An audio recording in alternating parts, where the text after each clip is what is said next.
I'm okay. I'm fine. I just want to pay the bill and leave. The Netflix drama Penelope tells the story of a young girl who walks away from her life and into the wilderness on a literal journey of self-discovery. Here's our recap of Penelope Season 1 in 3 minutes or less. Be warned, major spoilers follow.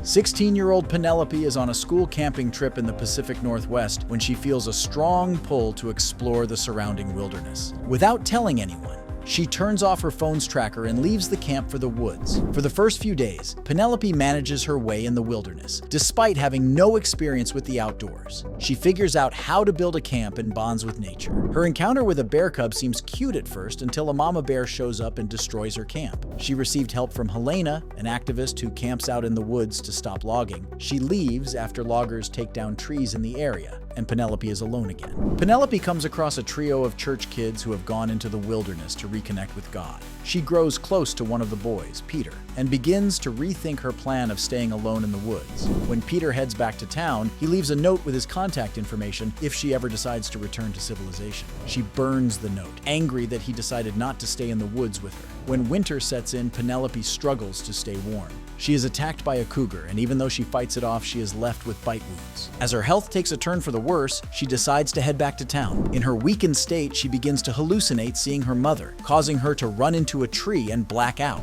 She awakens in a hospital, where a social worker encourages her to stay and get help. She refuses the offer and leaves, hitting the road once more. She stops at a library to use the internet and checks on Peter's whereabouts. When she checks her social media, she finds posts from friends asking her to come home. She then sees a post about the death of her parents and the season ends. Penelope's odd reaction to reading the post is raising questions among viewers. Did she already know they were dead? If so, who was Penelope texting at the beginning of the season? We'll only know if Netflix releases a second season. And that's our recap of Penelope in 3 minutes or less. Thanks for watching.